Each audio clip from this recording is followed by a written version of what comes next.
Bienvenue à ceux qui nous rejoignent et qui n'étaient pas là hier. Et ceux qui étaient là hier, écoutez, heureux de vous retrouver dans cette salle Gaston Berger où nous accueillons ce matin Caroline Fraissinet, qui est exobiologiste au LATMOS, au laboratoire Atmosphère et Observation Spatiale, une biologiste au départ qui s'est orientée vers l'exploration spatiale au moment de sa thèse. Vous avez travaillé sur ExoMars et vous êtes une spécialiste de la traque des molécules carbonées et des molécules organiques plus généralement dans le système solaire. Et aujourd'hui, vous allez nous parler d'une mission absolument fascinante qui a été choisie, validée cette année, je crois, pour il y a quelques années. Et par contre, voilà, votre laboratoire est impliqué, le LATMOS, dans le développement d'un instrument pour cette mission extraordinaire, Dragonfly. Il ne s'agit rien moins que d'un petit hélicoptère qui se posera sur Titan en, je crois, 2034. Je n'en dis pas plus, 1 heure de conférence. Comme d'habitude, malheureusement, il n'y aura pas l'occasion de poser des questions, mais peut-être qu'à l'extérieur de la salle, j'imagine Caroline acceptera de vous répondre. Voilà. Merci. Et à Merci tout à l'heure. David.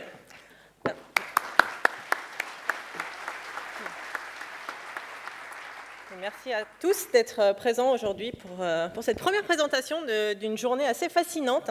Donc moi je serai là toute la journée si jamais vous voulez discuter. Et je vous invite vraiment à aller voir toutes les conférences de la journée qui sont sur différents thèmes qui sont absolument passionnants. Donc effectivement, moi je suis plus de base spécialisée sur Mars, mais aujourd'hui on va partir un petit peu plus loin dans le système solaire. Et donc on va partir sur Titan et regarder notamment la mission Dragonfly. Et je vais commencer par une fin déjà, par la fin de l'ère Cassini-Huygens.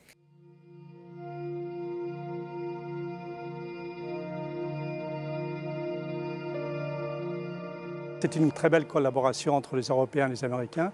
Donc nous avons fait une exploration complète de Saturne, de ses anneaux, de ses lunes, de son champ magnétique. Donc c'est une exploration très détaillée, très complète. Huygens nous a révélé que la surface de Titan était absolument étonnante, fascinante et très diversifiée. Et donc, nous avons, avec Huygens, vu un petit morceau de cette surface et nous avons pu, avec les observations que Cassini a faites pendant 13 ans, en passant au-dessus de Titan plus de 200 fois, nous avons vu que la surface de Titan était vraiment extrêmement complexe et pleine de surprises. Donc voilà, Titan, pleine de surprises, c'est Cassini-Huygens qui a vraiment découvert ce monde de Saturne et puis tout le système de Saturne. C'est une mission qui a été nommée d'après deux astronomes qui ont vraiment joué un rôle majeur dans l'étude du système de Saturne.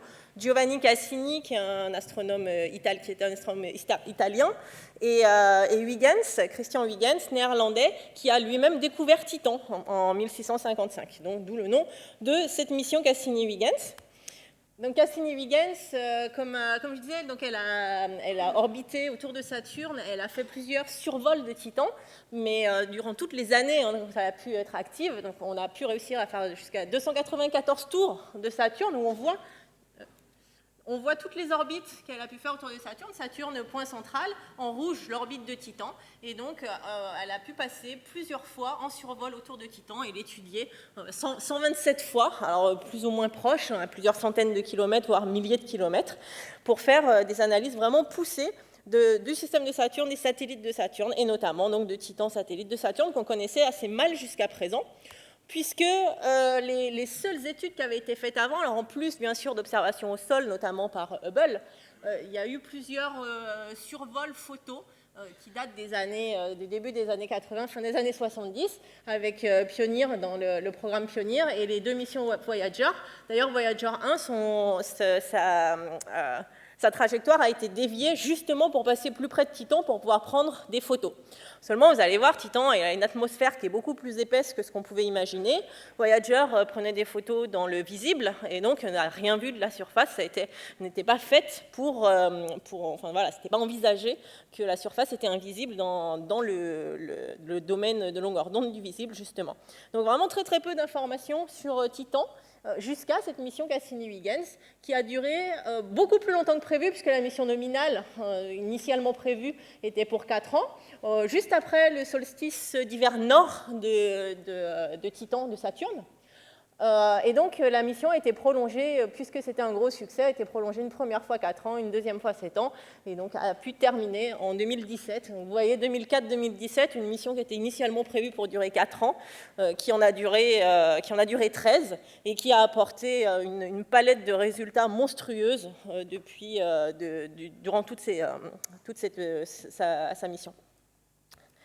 Donc Cassini-Huygens, c'est, comme son nom l'indique, c'est Cassini et Huygens. Cassini, c'est une mission américaine qui orbite autour de Saturne, et Huygens, c'est cette partie qui fait quand même 350 kg, hein, et qui est européenne. Et c'est une partie qui s'est détachée de Cassini quand on est arrivé autour de Saturne et orbité autour de Saturne, pour se détacher et à rentrer dans l'atmosphère de Titan pour faire des analyses dans l'atmosphère et puis ensuite à la surface de Titan. Cassini-Huygens, c'est plus de 18 instruments scientifiques, et notamment des instruments qui vont avoir été très utiles et qui le sont encore aujourd'hui parce que les données ne sont pas complètement analysées. Ça, dans le spatial, on a tellement finalement de données, elles sont tellement complexes, on développe des nouveaux algorithmes pour pouvoir traiter ces données que les données du passé sont toujours en traitement aujourd'hui. On fait toujours plein de nouvelles découvertes. Donc quand je parle de Mars, je parle souvent des missions Viking de 1976 où on a publié un papier 40 ans plus tard avec des nouveaux résultats sur des données qui dataient de 1976. Bon là, c'est encore toujours la même chose dans les données du spatial. On peut toujours utiliser des résultats du passé et les réanalyser et avoir plein de nouvelles découvertes. Et donc, les instruments qui vont nous être particulièrement utiles, donc VIMS et CIRS, qui vont être des spectromètres en infrarouge, parce qu'en visible, on n'arrive pas à voir la surface du Titan. En infrarouge, proche notamment, on arrive à avoir certaines fenêtres pour pouvoir voir la surface du Titan. Et c'est ça qui nous a permis d'avoir énormément d'informations et de savoir quelles questions se poser pour les futures missions notamment. Et ensuite, sur Huygens, l'atterrisseur qui est rentré dans Titan et qui s'est posé, il y avait deux analyses de chimie organique. Donc, je ne vais pas les détailler du tout, mais ACP et GCMS qui ont permis d'apporter beaucoup d'informations sur la composition de l'atmosphère de Titan et ensuite pouvoir synthétiser tout ça en laboratoire et avoir encore plus d'informations que par cette mission in situ, donc, qui était sur place. Et donc, voilà, comme je disais, Voyager, la première photo de Titan de près, en passant sa trajectoire déviée justement pour aller prendre cette photo, mais un peu déception parce qu'on voit une grosse boule orange qui est composée d'aérosols, des aérosols qui font plus d'une centaine de kilomètres d'épaisseur. Alors les aérosols, qu'est-ce que c'est? Finalement, c'est un petit peu ce sont des aérosols organiques, c'est un peu comme on a cette brume au-dessus de Paris les jours de grande pollution. C'est un petit peu la même chose, on n'arrive plus à voir la surface dans le visible, et donc on a cette brume un petit peu similaire sur Titan qui est composée de molécules organiques. Donc en visible, on ne voit pas grand-chose de la surface, on voit une belle boule orange, et ça ne nous donne pas beaucoup d'informations sur la surface de Titan. Mais si on va dans l'infrarouge, avec les différentes longueurs d'onde d'infrarouge, on peut voir qu'il y a certaines fenêtres, 7 au total, qui vont permettre de traverser cette atmosphère et de pouvoir analyser ainsi la surface. Et sur Cassini, on a plusieurs instruments, notamment l'instrument VIMS, qui va avoir différentes longueurs d'onde possibles pour regarder Titan et pour donc regarder la surface et taper dans ces différentes fenêtres pour pouvoir avoir accès à la surface. Il y a également un radar qui va pouvoir traverser cette atmosphère également et voir la surface, contrairement à la lumière visible. Et donc, c'est vraiment cette palette d'analyseurs et les 127 survols qui ont été faits par Cassini de Titan qui vont nous avoir donné ces magnifiques paysages du sol, contrairement à la visible où on voit vraiment une brume sans voir la surface. Et bien là, c'est vraiment la carte de surface de Titan, ici en proche infrarouge. On voit différents terrains avec différentes couleurs. Donc on va voir d'autres images ensuite avec des fausses couleurs toujours, mais qui vont nous permettre de donner des indications quant à la composition du terrain et de voir qu'il y a des différences sur ces terrains. Et ce qu'on veut, quand on veut analyser une planète, ce qu'on veut, c'est aller voir les différents endroits.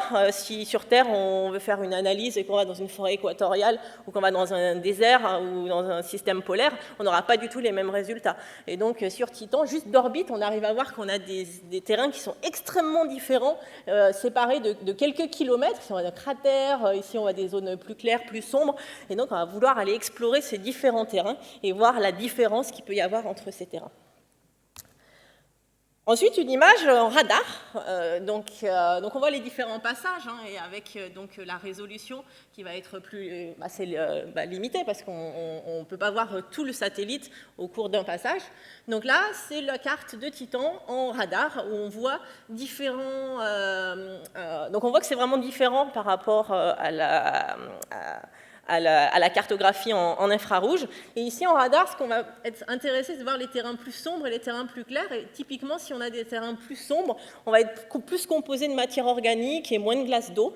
Et on va avoir donc une albédo radar d'un satellite riche en matière organique qui va être beaucoup plus bas qu'un albédo radar. Donc l'albédo, c'est le reflet, hein, de qu'est-ce qu'on récupère, est-ce qu'on est clair, est-ce qu'on est sombre. Et donc plus on est sombre, plus on va avoir une albédo qui va être faible et qui va indiquer que les zones donc sombres sont composées de beaucoup de matière organique.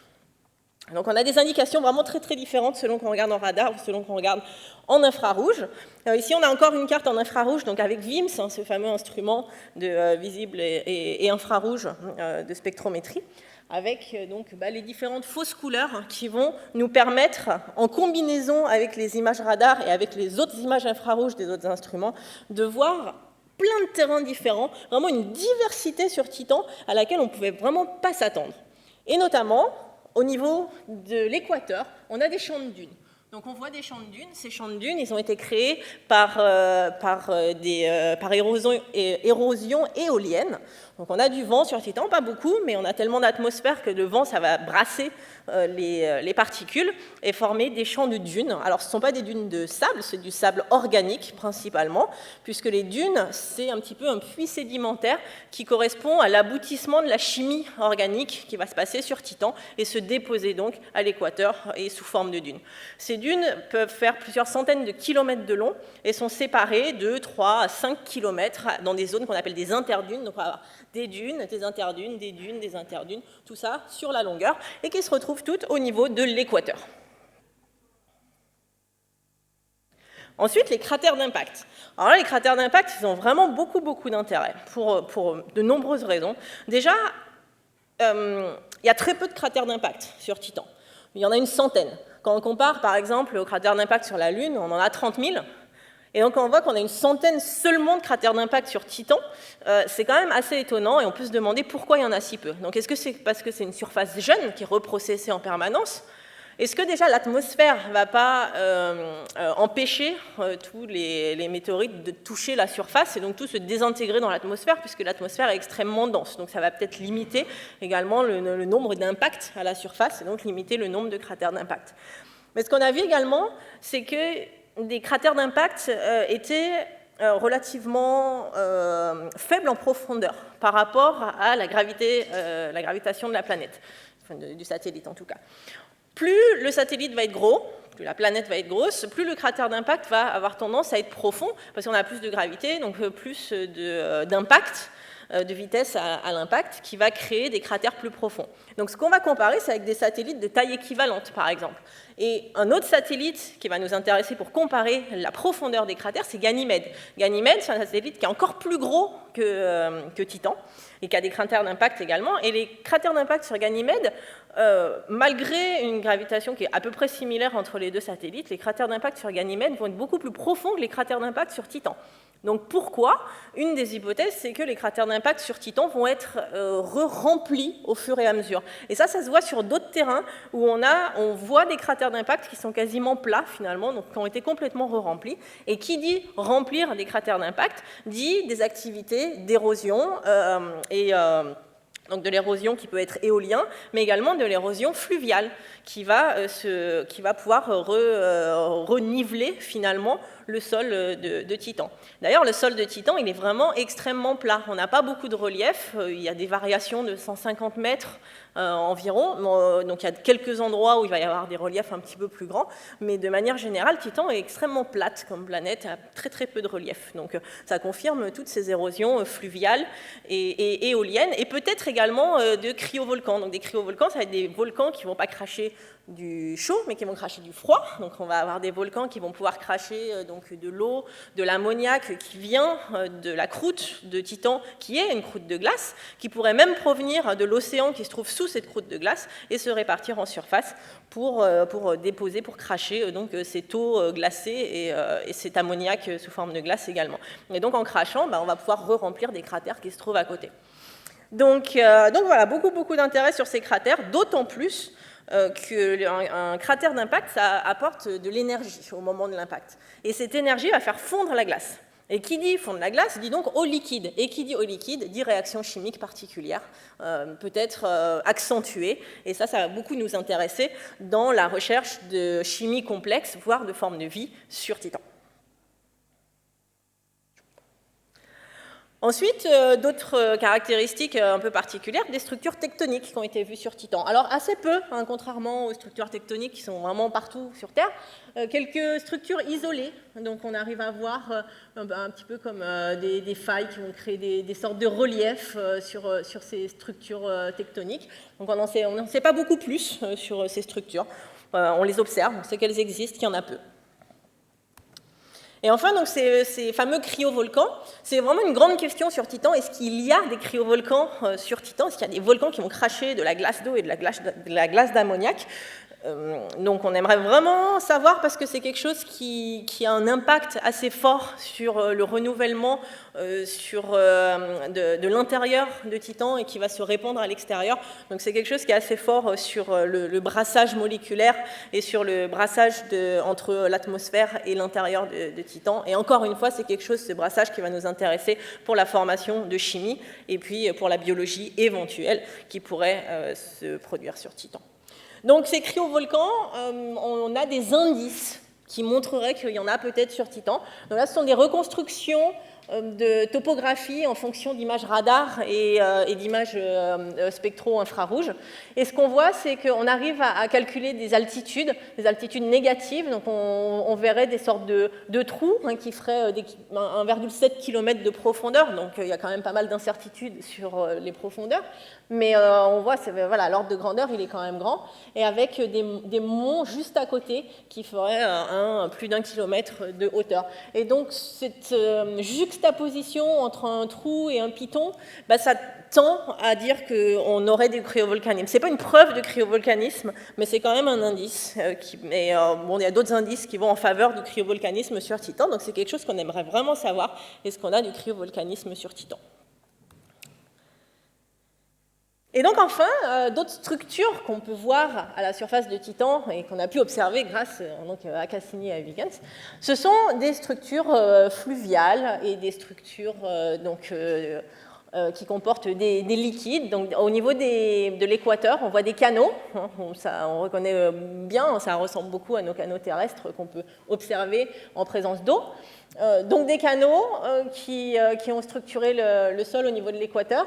Et puis au niveau du pôle, des pôles, mais surtout du pôle nord, on a des mers, des lacs, qui contiennent du liquide. Alors ce n'est pas de l'eau liquide, parce que sur Titan, il fait moins 180 degrés à la surface. L'eau, elle est complètement gelée. La croûte de Titan, c'est de la croûte de glace d'eau, principalement. Mais le méthane et l'éthane, donc des hydrocarbures, sont liquides à ces températures. Et donc on a des lacs et des mers de méthane et d'éthane liquides avec un cycle de méthane qui correspond au cycle de l'eau sur Terre, mais transposé à des températures qui sont beaucoup plus glaciales sur Titan. Et ça, c'est intéressant. Ce n'est pas des petites mers ou des petits lacs. Le plus grand, il s'appelle Kraken Mare et il fait 1100 km de long. Donc, c'est vraiment des choses qui sont immenses. On arrive même à observer des marées sur ces mers, puisqu'il y a des structures qu'on voit des fois disparaître et apparaître selon les passages de Cassini autour de ce même point. Et donc, on imagine que ce sont des marées qui vont cacher certains reliefs qui sont assez bas. Il y a des pluies également de méthane, il y a des nuages, donc on est vraiment sur un cycle du méthane qui est à l'instar du cycle de l'eau sur Terre. Donc des nuages, des pluies, des écoulements, et puis des lacs, des mers, etc., etc. Et ça, c'est intéressant parce que même si ce n'est pas de l'eau, ça reste un solvant, ça reste du liquide. Et qui dit liquide, encore une fois, dit que les molécules peuvent plus facilement s'agréger entre elles que si on était sur un solide ou si on est sur deux cailloux différents, il n'y a aucune chance que les deux molécules vont se rencontrer.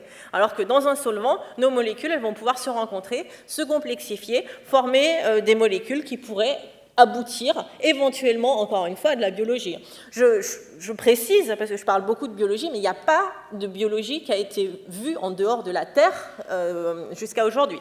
Après, on a très très peu cherché la vie en dehors de la Terre. C'est une question qui vient un petit peu dans les priorités des agences spatiales américaines, européennes, dans un avenir relativement proche, mais c'est quelque chose qui a été très très très peu cherché. Jusqu'à présent, dans tout le système solaire, il y a une seule mission qui a recherché de la vie ailleurs que sur Terre. Et c'était Viking en 1976 sur Mars.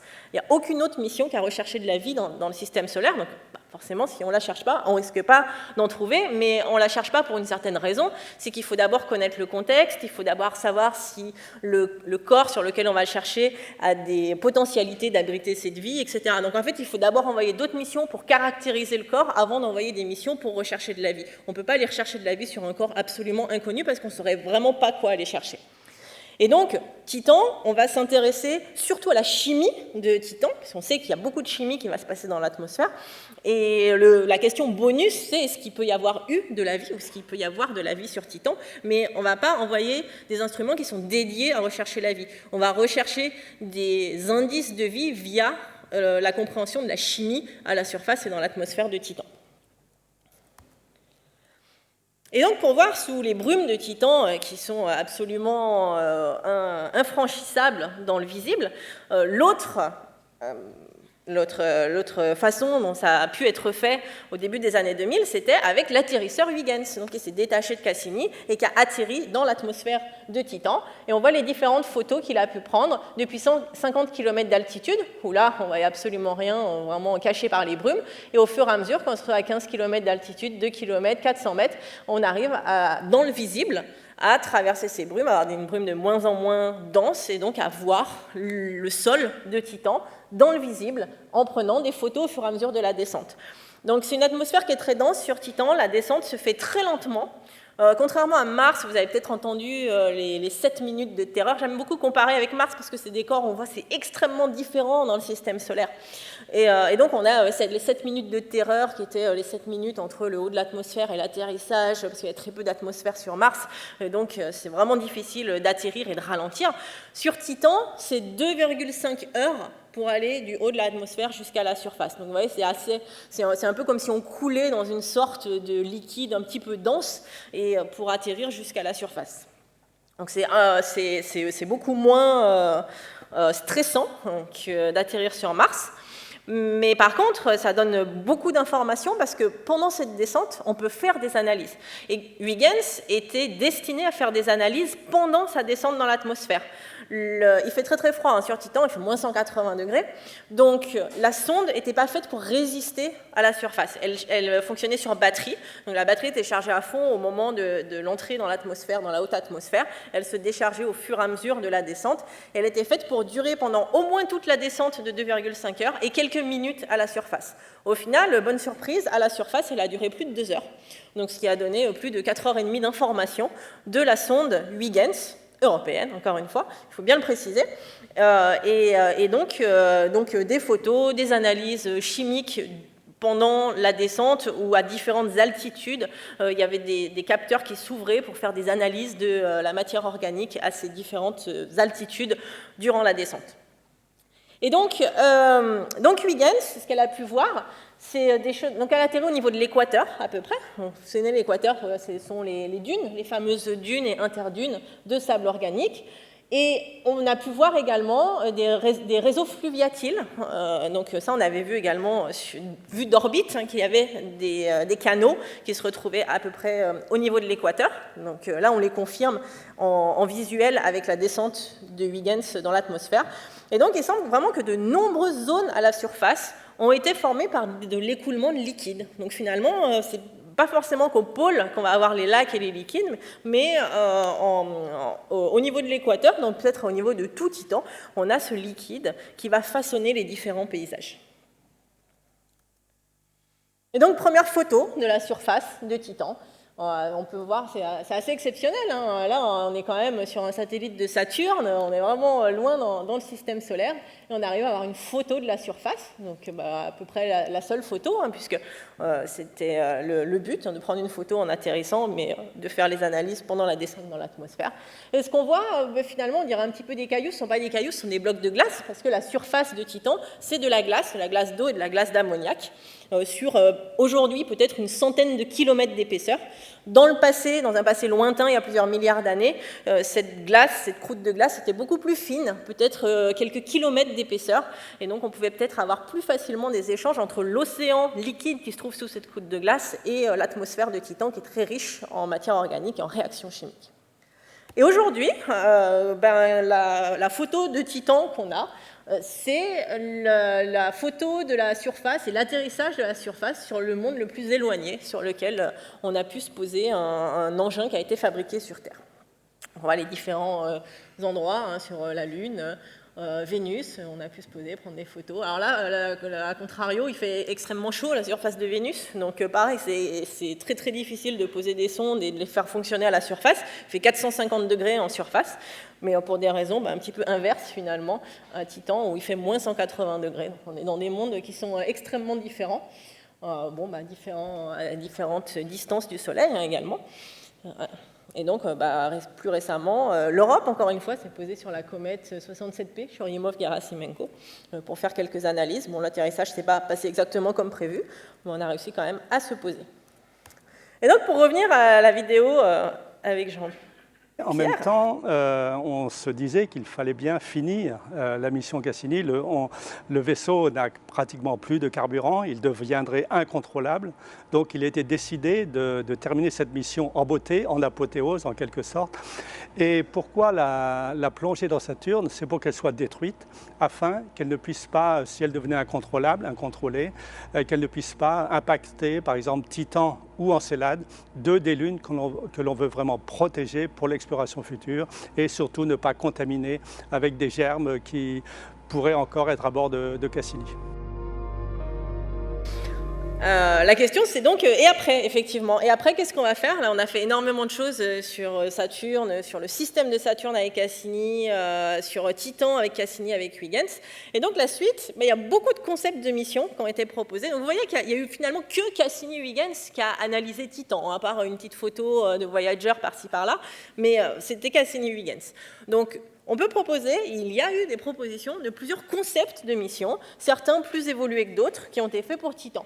Notamment des concepts d'hélicoptères, des concepts de Zeppelin, de montgolfières, d'avions. Donc vous voyez, c'est tout en aérien. Et on va voir pourquoi finalement on se déplace en aérien sur Titan.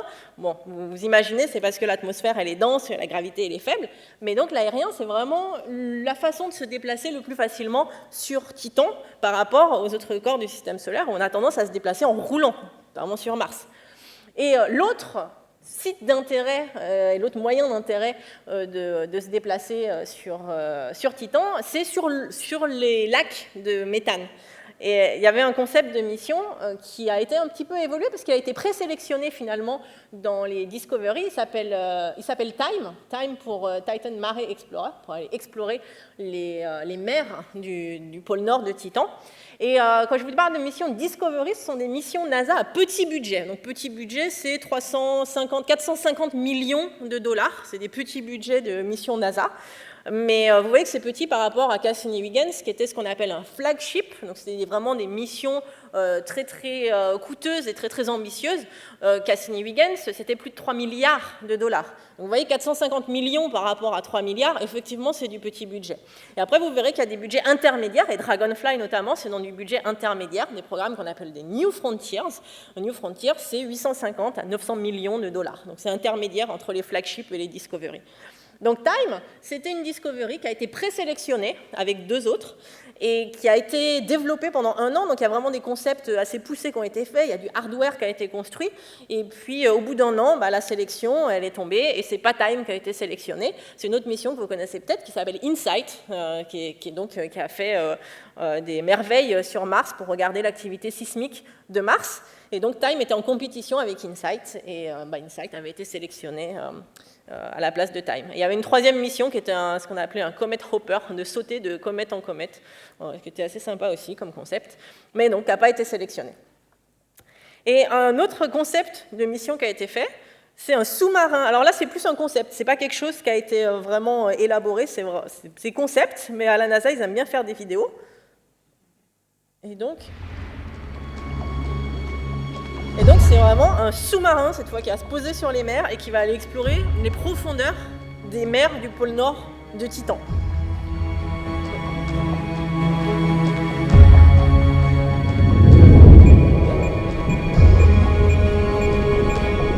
C'est un concept qui a été défini en 2013, mais qui n'est pas allé beaucoup plus loin. J'en ai pas encore entendu parler du concept du sous-marin. Mais l'idée était sympa et c'est un petit peu fait comme un film de science-fiction, donc c'est toujours sympa à regarder également. Donc l'idée de ce concept de sous-marin, c'est d'aller explorer le fond des mers, pour voir par rapport à la surface hors de ces mers de méthane comment ça peut se passer.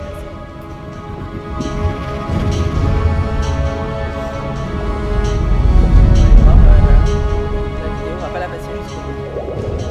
Mais concept de sous-marin. Donc vous voyez qu'il y a deux façons de se déplacer en concept sur Titan. C'est d'aller soit sur les mers, soit de se déplacer dans l'atmosphère. Finalement, ce sont les deux parties qui nous intéressent beaucoup de Titan. C'est l'atmosphère et c'est le sous-sol. Il y a d'autres missions qui ont été conceptualisées. Je ne vais pas en parler, des flagships. Donc les flagships, c'est plus d'1 milliard de dollars, c'est vraiment des missions principales de la NASA. Et il faut savoir que plus la mission est chère, moins elle revient souvent. Donc les missions flagship, il va y en avoir une peut-être tous les 6 à 7 ans. Les missions New Frontiers, donc les intermédiaires qui sont à 850 millions de dollars, il va y en avoir une tous les 4 à 5 ans. Et les Discovery qui sont à 450 millions de dollars, ça va être des missions qui vont revenir tous les 2 à 3 ans. Donc forcément, moins c'est cher, moins ça peut être ambitieux, mais par contre, plus souvent, on peut avoir ces appels d'offres. Et on reviendra sur des Discovery et surtout sur le New Frontiers de Dragonfly, qui est un New Frontiers.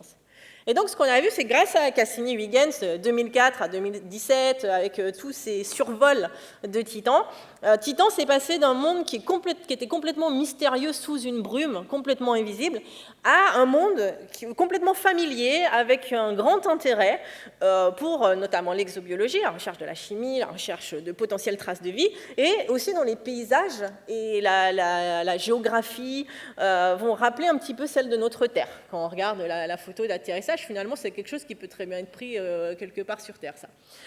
Mais aussi, ce qu'on a pu voir vu d'orbite, c'est qu'on avait des zones, donc en infrarouge encore une fois, on a des zones qui sont extrêmement différentes, avec des couleurs, des fausses couleurs, mais des couleurs qui sont très différentes à des endroits qui sont séparés de seulement quelques kilomètres de distance. Et l'intérêt, c'est de se dire, si on se déplace de juste quelques kilomètres, on peut voir des zones qui sont extrêmement différentes, des terrains qui sont extrêmement différents les uns des autres. Et c'est ce qui a été décidé pour ce fameux concept, donc aérien encore une fois, Dragonfly. Dragonfly qui cette fois est un concept qui n'est pas resté à l'état de concept puisqu'il a été sélectionné et qui volera sur Titan en 2034. Donc c'est le petit drone qui se trouve à l'intérieur de la capsule ici. Durant la descente dans l'atmosphère, une pause, le temps de le dire, durant la descente dans l'atmosphère, puisque la descente elle est relativement lente, on a dit 2h30 de descente dans cette atmosphère, pendant la descente de la capsule avec le bouclier thermique, quand on a suffisamment décéléré, le bouclier thermique tombe et Dragonfly peut sortir de sa capsule, c'est ce qu'on voyait sur le début de la vidéo, et il tombe lui-même dans l'atmosphère avant de déployer ses hélices et de les faire tourner pour pouvoir voler. Vous voyez, c'est vraiment un concept d'atterrissage un petit peu risqué, mais finalement, il ne faut pas voir ça comme tomber dans l'atmosphère, il faut un petit peu voir ça comme couler dans une sorte... Si on avait le même concept dans l'eau terrestre, sur Terre, dans un océan, finalement, on coulerait avec une capsule, et puis on peut ouvrir le bas de la capsule, et puis avoir quelque chose de plus dense qui coule, mais qui coulerait doucement. Donc on peut très bien activer des hélices d'un sous-marin pendant qu'on est en train de couler, etc. Et donc c'est un petit peu ce qui se passe là dans l'atmosphère de Titan. Il ne faut vraiment pas voir ça comme on est en train de tomber dans une atmosphère, et puis on déploie les hélices, et puis on les lance pendant le vol. Et donc... Pas de son sur celle-là. Et donc, l'idée, c'est donc d'avoir ce drone pour aller explorer la surface de Titan et aller de zone en zone qui sont différentes. Avec Dragonfly, on va pouvoir se déplacer sur des dizaines de kilomètres entre chaque zone et avoir plus de 25 sites d'exploration. Donc, vous voyez, 25 x 10, on va faire plus de 250 km total de déplacement à la surface d'un corps du système solaire externe. C'est exceptionnel. Et l'idée, donc, c'est de caractériser surtout la surface, un petit peu la basse atmosphère, mais surtout la surface, pour comprendre jusqu'où la synthèse organique a pu aboutir dans un environnement comme Titan, qui comporte toutes les conditions, finalement, pour la vie. Et donc là, je vais faire juste un petit retour en arrière, en parlant donc plus large du système de Saturne aussi, parce que donc on est arrivé directement sur Titan, mais Titan, il est dans un système donc chronien de tous les satellites de Saturne. Il y a 82 satellites autour de Saturne. Titan, forcément, c'est le plus gros. 82 sont beaucoup plus petits, les autres. Ouais, et on a pu, avec Cassini, obtenir des vues exceptionnelles de Titan. Vous voyez, tout ça, ce sont des photos. Ce ne sont même pas des images de synthèse, ce sont des photos. Alors, des photos composites, certes, où on voit Saturne avec ses anneaux, le Soleil qui est derrière, donc c'est pour ça qu'il nous fait une ombre, et puis les différents anneaux. Alors là, Titan, il se trouve tellement loin qu'en fait, on ne le voit même pas sur cette photo. On voit jusqu'à l'anneau E, ici, qui est un satellite qui s'appelle Encelade, qui est extrêmement intéressant aussi, mais dont on ne parle pas aujourd'hui, et donc qui va créer cet anneau par des geysers d'eau qui vont se répandre à la surface. Et on a des vues de Saturne qu'on ne peut pas voir depuis la Terre, grâce à Cassini, quand elle est passée au-dessus. On voit donc les pôles avec la tempête hexagonale du pôle nord de Saturne. Et Saturne, donc Titan plutôt, elle est en rotation synchrone par rapport à Saturne, c'est-à-dire qu'elle montre toujours sa même face à Saturne, de la même manière que la Lune nous montre toujours sa même face. L'inclinaison axiale de Saturne, elle est un peu plus élevée que celle de la Terre, 26 degrés 7, ce qui donne des saisons sur Saturne et donc des saisons sur Titan. On va avoir notamment le solstice d'hiver nord est en octobre 2002. Vous vous souvenez que l'atterrissage de Huygens, c'était en 2004. Donc, juste après le solstice d'hiver nord, on a atterri à peu près au niveau de l'équateur. Et après, le solstice d'été 2017, le prochain solstice d'hiver nord sera en 2032. Et ça, c'est quelque chose qui va être très intéressant pour Dragonfly, parce que Dragonfly, c'est une mission qui va atterrir en 2034, donc 2 ans après le solstice d'hiver nord.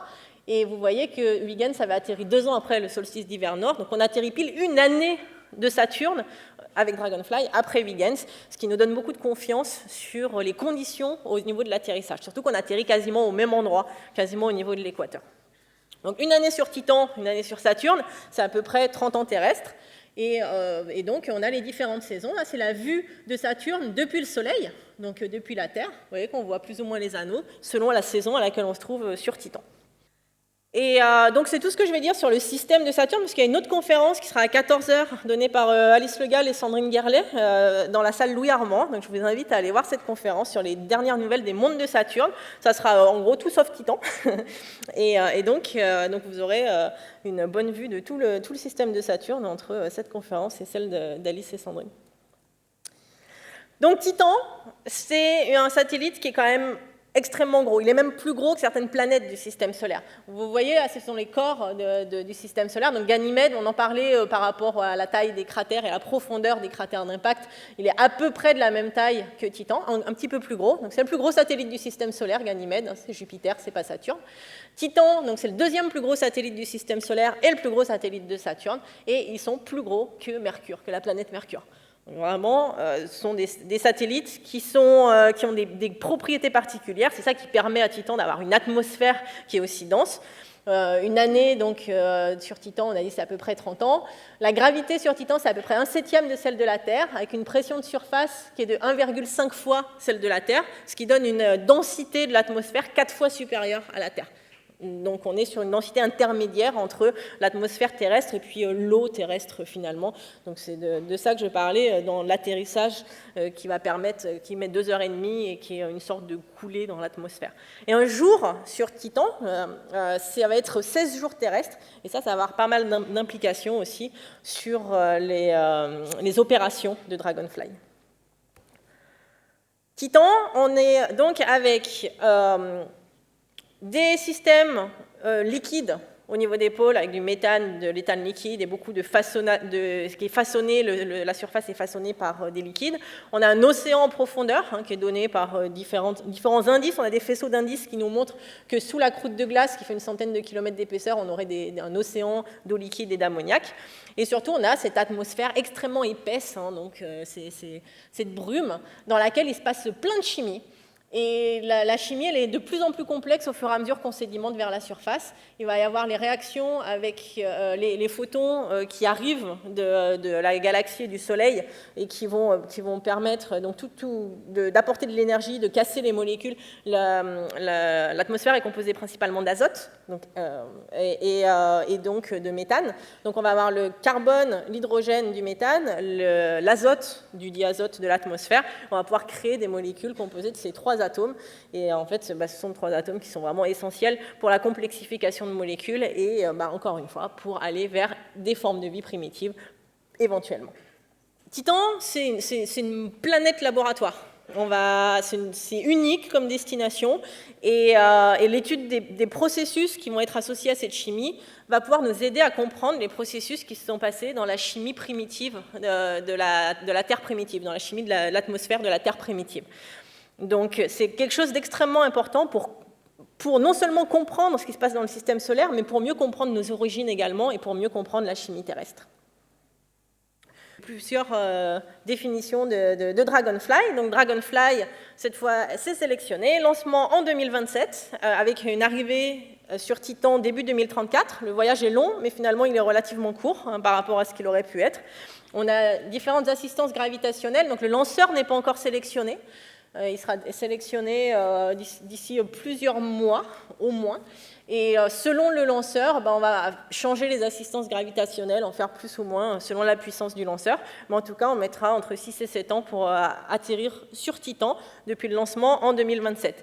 L'entrée atmosphérique, elle est directe. Donc, comme je disais, on a le bouclier thermique qui va sortir, qui va se détacher.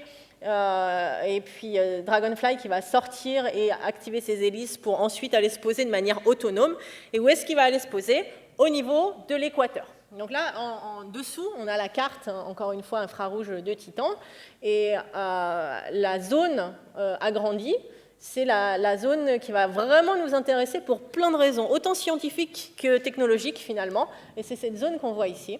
L'ellipse d'atterrissage de Dragonfly, elle fait à peu près 70 km de petit axe et 150 km de grand axe. Alors pourquoi l'axe est-ouest, il est plus grand que l'axe nord-sud? C'est parce qu'en fait, donc, encore une fois, on fait 2h30 à descendre dans l'atmosphère et les vents sont plus est-ouest que nord-sud.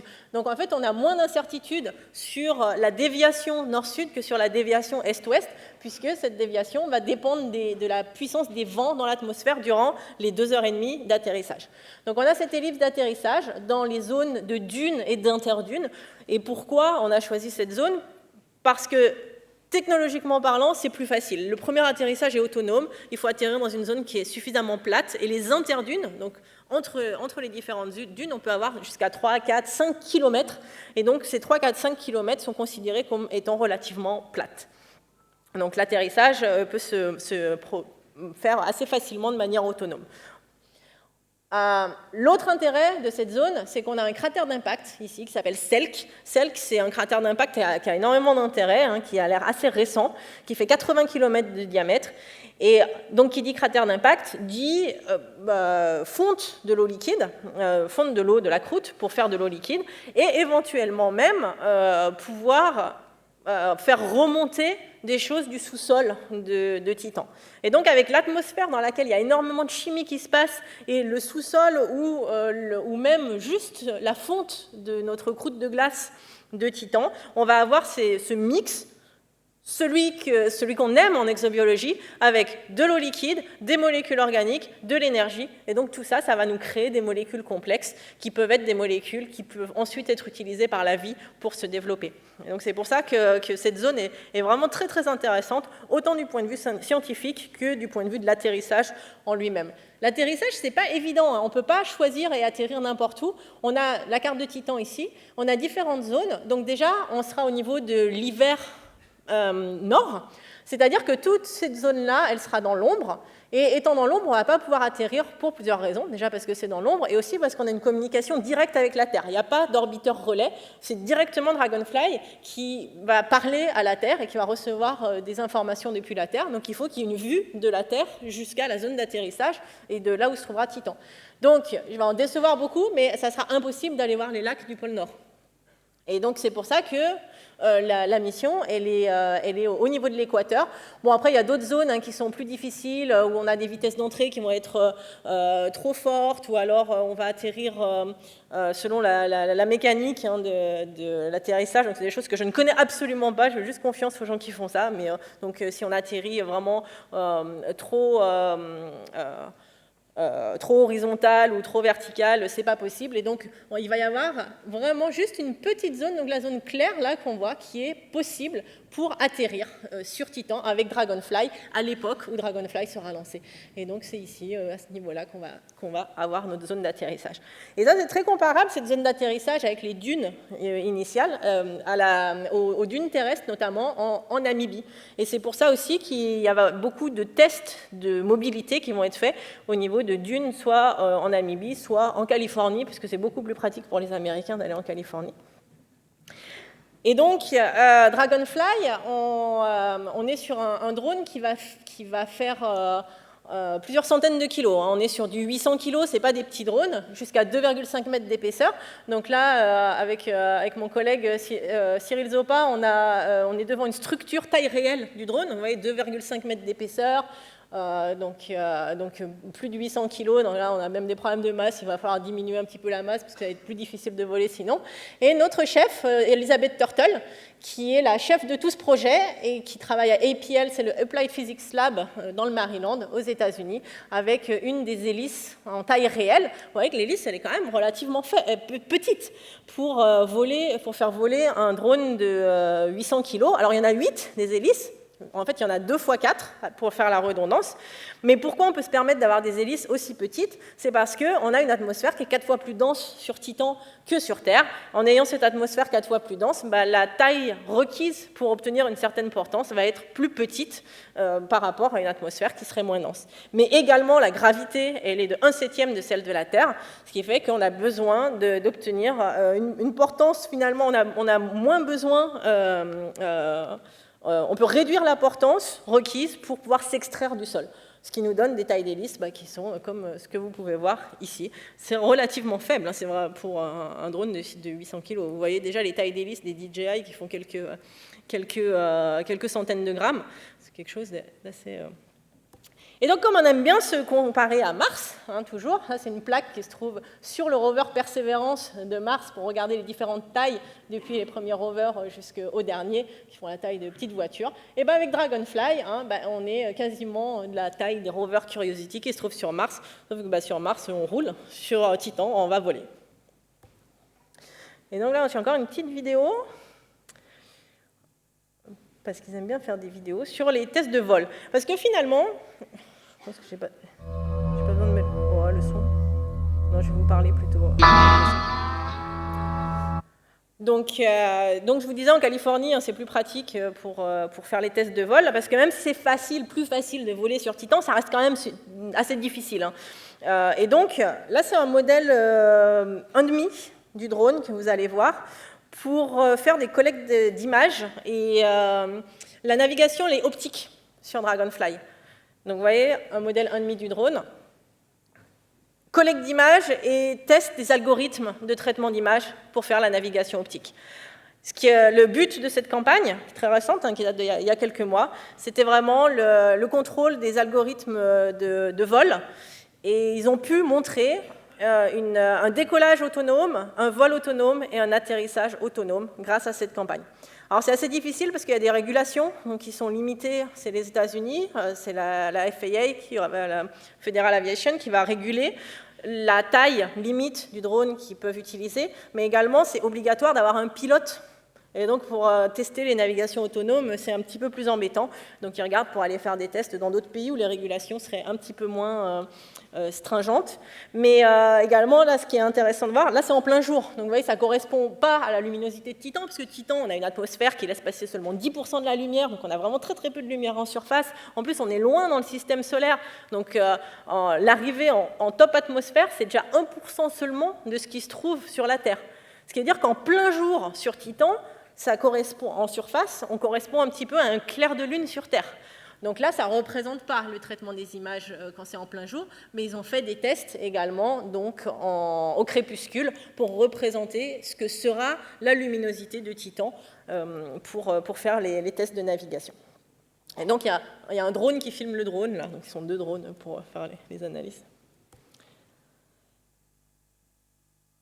Et donc la stratégie d'exploration, à part le premier atterrissage qui sera vraiment autonome, tous les autres atterrissages suivants vont être choisis par les scientifiques. C'est-à-dire qu'on va toujours aller explorer une zone, c'est ce qu'on appelle la stratégie leapfrog, je n'ai pas trop de traduction pour ça. On va aller explorer une zone sans atterrir avant de revenir à une zone déjà caractérisée. Et en fait, on aura toujours un petit peu un coup d'avance sur l'exploration pour pouvoir, une fois qu'on a pris les photos de la zone C, donc revenir atterrir sur la zone B qui avait été caractérisée lors du vol précédent, etc. Et on aura tout notre temps pour analyser ces données, et tout notre temps parce que justement, on a des jours de Titan qui font 16 jours terrestres, donc ça ne sera vraiment pas le rush. Et puis, on pourra faire les analyses et décider exactement d'où atterrir en fonction de la topographie, des photos qui auront été prises, etc., avant de revenir atterrir sur une zone prédéfinie. Et à chaque fois, on va faire une reconnaissance de la zone suivante pour atterrir.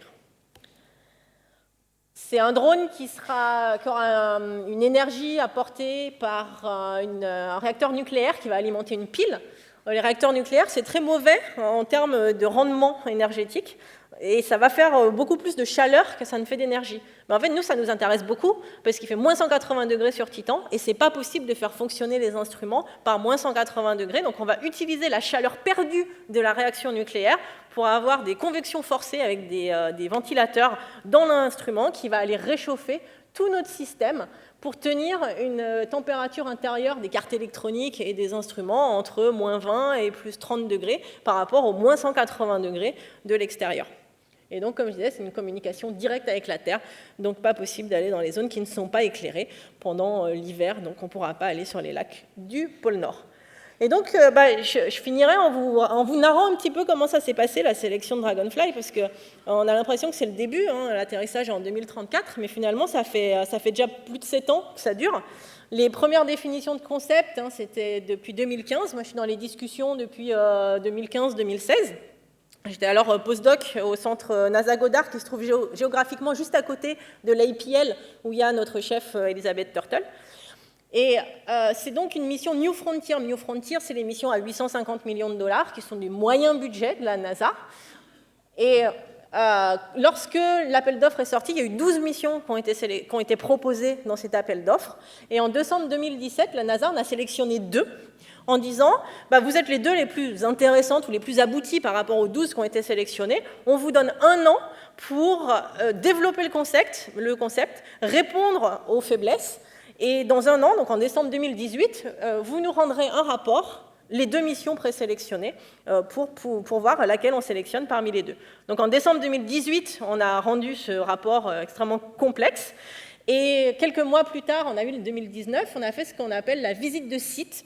Donc, c'est une évaluation qui est faite par un panel de plus de 50 rapporteurs. C'est à peu près la seule fois où vous verrez des chercheurs bien habillés, où tout le monde est vraiment en costard, cravate, tailleur. C'est absolument essentiel. On nous le demande explicitement. Et donc, j'avais participé à cette visite de site dans les bâtiments de APL, justement, dans le Maryland. Et on avait même amené, parce qu'on a une contribution française, on avait amené des démonstrateurs. Ça, c'était notre partie qu'on propose de fabriquer. Et donc là, je suis avec une hélice en taille réelle, mais on a déjà vu la taille de l'hélice. Et donc ensuite, c'était la sélection. Donc vous voyez, ça c'était en avril 2019. La sélection elle devait avoir lieu plutôt en juillet 2019. Et étonnamment, la NASA a décidé d'avancer la date d'annonce de la sélection finale. Et c'était en juin 2019. Et ça a été fait pendant un congrès qui s'appelle AppSciCon. C'est un congrès d'astrobiologie qui était du côté de Seattle cette fois-ci. Et donc voilà, il y a une petite vidéo de l'annonce par les officiels de la NASA. And today, we announce our next mission to explore our solar system. NASA is pushing the boundaries of human knowledge and expanding the limits of technology. Vous allez comprendre si Today, vous parlez pas anglais. I am proud to announce that our next New Frontiers mission, Dragonfly, Donc voilà, c'était l'annonce de la sélection de Dragonfly en juin 2019. Donc après, vu qu'on était plusieurs des équipes de Dragonfly, on était montés, des parties de l'équipe qui se trouvaient à la conférence, tout le monde était content. Et ce qui était marrant, c'est qu'en fait, nous, on avait eu un mail à peu près une demi-heure avant. Si vous regardez l'heure, avec le décalage horaire, là, il était 15h23. Et l'annonce, elle devait être faite, elle a été faite à 16h pile. Et donc c'est le mail qu'on a reçu une demi-heure avant pour nous dire que Dragonfly avait été sélectionné. Alors c'est marrant parce que c'est mis en fin de mail finalement. C'est même pas en gras, c'est rien du tout. Juste, il y a eu avant les attention. Alors j'aime beaucoup cette phrase-là pour ceux qui étaient donc à la conférence AppSciCon. Attention à pas sauter de joie quand vous lisez ce mail parce qu'on peut savoir que vous faites partie de l'équipe. Et donc si vous sautez de joie, on saura que c'est Dragonfly qui est sélectionné, etc. Et les gens de l'autre mission, donc qui n'a pas été sélectionnée, ont reçu le même mail comme quoi ils n'étaient pas sélectionnés. Et tout le monde sait qui travaille sur quelle mission, donc on se croisait dans la conférence, on n'avait pas le droit d'en parler. Donc pendant une demi-heure, c'était vraiment très, très, très, très, très spécial. Et enfin, je vois qu'il est là demi, donc il faut que je termine.